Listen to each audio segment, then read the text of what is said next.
Hello दोस्तों, कहानियों का दौर चैनल में आपका स्वागत है। आज की कहानी है पीहर। तो चलिए कहानी शुरू करते हैं। गरिमा जैसे ही बस स्टैंड पर पहुंची, सबसे पहले उसने 1 किलो बताशे खरीदे। फिर कुछ सोचकर 2 दर्जन केले भी खरीद लिए। वह पूरे 30 साल बाद पीहर जा रही थी। उसे नहीं पता था कि पीहर में उसके भाई के कितने बच्चे हैं, उनकी शादियां हुई हैं या नहीं। 150 किलोमीटर का सफ़र तय करना था। उसके ससुराल के गांव से पीहर के लिए सीधी बस सेवा नहीं थी। बीच में बस बदलनी भी होती थी। मगर इतने वर्षों बाद भी गरिमा को सब याद था। पीहर का रास्ता भला कोई भूलता है क्या? गरिमा को तो बीच में पड़ने वाले हर गांव के नाम भी याद थे। बस में बैठते ही गरिमा ने महसूस किया जैसे उड़न खटोले पर बैठ गई है। मन कर रहा था उड़कर बस कुछ देर में ही उसे पीहर की नगरी पहुंचा दे। बस चल पड़ी। तब गरिमा ने अपना बड़ा सा थैला सरकाकर पैरों के बीच में रख लिया। बहुत बड़ा खजाना जो थैले में था। 2-3 किलो बेर थे जो गरिमा ने अपने खेत से तोड़कर पीहर ले जाने के लिए इकट्ठा किए थे। थैले में 2 किलो के आसपास मूंगफली भी थी जो उसने अपने बड़े बेटे के ठेले से थोड़ी थोड़ी उठाकर इकट्ठी की थी। इतना सब कुछ होने के बाद उसने केले और बताशे भी खरीदे थे। मायके में उसका इकलौता भाई और उसका परिवार ही तो था। गरिमा को लगा इतना सामान पर्याप्त है। चलती बस में उसने थैले को खोल कर देखा। केले सही सलामत थे। वे सामान में सबसे ऊपर थे ताकि खराब ना होने पाए। गरिमा के 2 बेटे थे। दोनों की शादियां हो गई थी।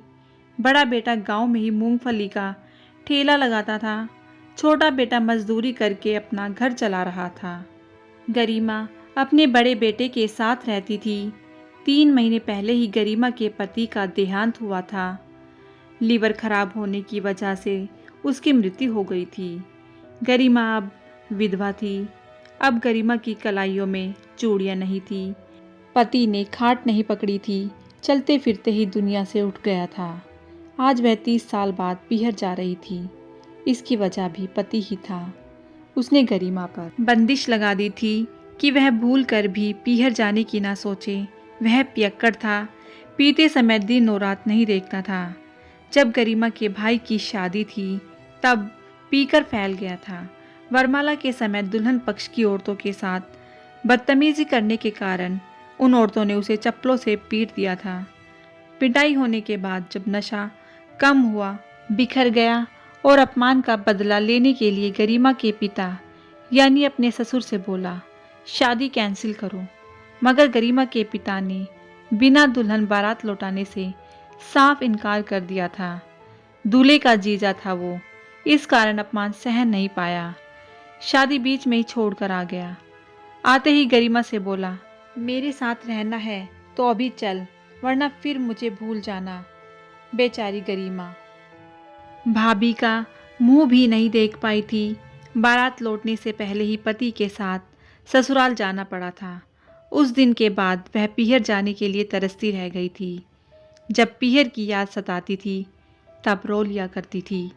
पीहर दूर होने के कारण उसे वहाँ की खबर भी नहीं मिला करती थी। जब माँ का देहांत हुआ तब भी उसे नहीं बताया गया। एक दिन पिता भी चल बसे, मगर गरिमा को नहीं जाने दिया गया। बस वह इतना जानती थी कि उसके पालनहार माँ और बाप इस दुनिया में नहीं हैं। गाड़ी ने पहला गांव पार किया तो गरिमा को ऐसा लगा जैसे जिंदगी का एक पड़ाव पार कर लिया है। सफ़र को 2 घंटे हो चुके थे। गरिमा ने बस भी बदल ली थी। अब 3 गांव के बाद उसका गांव आने वाला था। इस उम्र में भी गरिमा का दिल धक धक कर रहा था। सीने में पीहर के प्रति उठने वाली हूक ने आज पूरी तरह उथल पुथल मचा रखी थी। संवेगों को काबू में करने में उसे दिक्कत हो रही थी। फिर ज्यों ही बस मायके में रुकी, झट से गरिमा नीचे उतर आई। बस स्टैंड आज भी गांव के बाहर की तरफ ही था। इस कारण उसे अब कुछ दूर पैदल चलना था। गांव की मिट्टी की खुशबू ने गरिमा को भाव विभोर कर दिया। कच्चे रास्ते पर वह बैठकर मिट्टी को छूने लगी उसमें अंगुलियों से लीक खींचने लगी। ऐसे लग रहा था जैसे अनपढ़ गरिमा उस पर हस्ताक्षर करके कह रही हो, माँ मैं आ गई हूँ। गरिमा बिटिया कहाँ बैठ गई? शाम होने को है, आजा घर चलें। अचानक उसे लगा जैसे बापू ने उसे पुकारा हो। वह झट से खड़ी होकर बोली, आई बापू। लेकिन चारों तरफ नज़र घुमाकर देखा तो कहीं पर भी बापू नहीं थे। उसने हंसकर माथे पर हल्की सी थाप लगाई, फिर बोली, पागल। कुछ दूर ही चली थी कि फिर उसे एक आवाज़ सुनाई दी, गरिमा आजा झूला झूलें। गरिमा ने पहचाना ये तो कविता की आवाज़ थी। बचपन की खास सहेली थी उसकी। उसने चारों तरफ देखा तो उसे नीम का पुराना पेड़ दिखाई दिया। पेड़ के ऊपर, आजा गरिमा, इधर देख मैं यहाँ हूँ। दोबारा उसे कविता की आवाज़ सुनाई दी। वह ऊपर देखते हुए पेड़ों की शाखाओं को सूनी आंखों से निहारने लगी। वह फिर से आगे बढ़ने लगी। उसने देखा गांव में अब पहले की तरह कच्चे घर नहीं रहे। रास्तों में भी सीमेंट की सड़कें बन गई थी, मगर गलियां तो वही थी जिन पर चलते हुए उसका बचपन गुजरा था, जिन पर चलते हुए उसने जवानी में कदम रखा था। सामने उसे गोपाल हलवाई की दुकान दिखाई दी, जहां वह बापू की अंगुली पकड़कर आया करती थी। फिर बापू उसे 1 रुपए की जलेबी दिलवाया करते थे। वह पूरी कुरकुरी जलेबियां कचर कचर खा जाया करती थी। दुकान के पास पहुंची तो देखा दुकान अब खंडर बन चुकी थी। गोपाल हलवाई के कोई संतान नहीं थी। इस कारण उसके गुजरते ही घर दुकान सब उजड़ गया था। थोड़ा और आगे चली तो उसे कुआं दिखाई दिया, जिससे वह माँ के साथ पानी भरकर ले जाया करती थी। घड़ा उठा दे गरिमा। किधर रह गई तू? अरे देर हो रही है, घर जाकर तेरे बापू के लिए रोटियां भी तो बनानी हैं। आई माँ कहते हुए वह कुएं की तरफ लपकी। रास्ते में जाती 2 औरतें रुककर देखने लगी। उनमें से एक औरत बोली, कोई पागल लगती है। गरिमा कुएं के पास पहुंची तो देखा कुआं भी अब टूट फूट चुका था। कुएं के पास अब नलकूप बन चुका था, जिससे गांव में पानी की सप्लाई हो रही थी। वह घर की तरफ चल दी। रास्ते में खड़ी औरतों की तरफ उसने देखा भी नहीं। जो ही घर के द्वार पर पहुंची, उसकी चाल तेज हो गई। चौक में खाट डाले हुक्का पी रहे भाई को देखते ही वह रो पड़ी। बोली, अखिलेश। ढलती सांझ में भाई ने उसे गौर से देखा, फिर बोला, माँ बाप के मरे पर भी नहीं आ सकी, अब क्या लेने आई है। वर्षों बाद भाई को देख रही थी। सोचा था गले से लगाएगा और वह सारे दर्द भूल जाएगी, मगर उसने तो पहचानते ही विष उगलना शुरू कर दिया था। कैसे आती रे? तुमने मेरी शादी ही एक राक्षस से की थी जो पत्थर का बना था। अखिलेश की पत्नी भी बाहर निकल आई थी। आते ही बोली, कौन है जी ये? अखिलेश हिकारत से बोला, वही मेरी बहन है जो हमारी शादी वाले दिन अपने पति के साथ चली गई थी। आज 30 वर्ष बाद लौटी है, ये देखने के लिए कि हम लोग जिंदा हैं या मर गए। वह रो पड़ी। बोली, इतना कड़वा मत बोल भाई, सहन नहीं होता। 2 घड़ी के लिए आई हूँ, सुबह वापस चली जाऊंगी। रात को 2 रोटियां खिला देना, बस इतना सामान रख ले।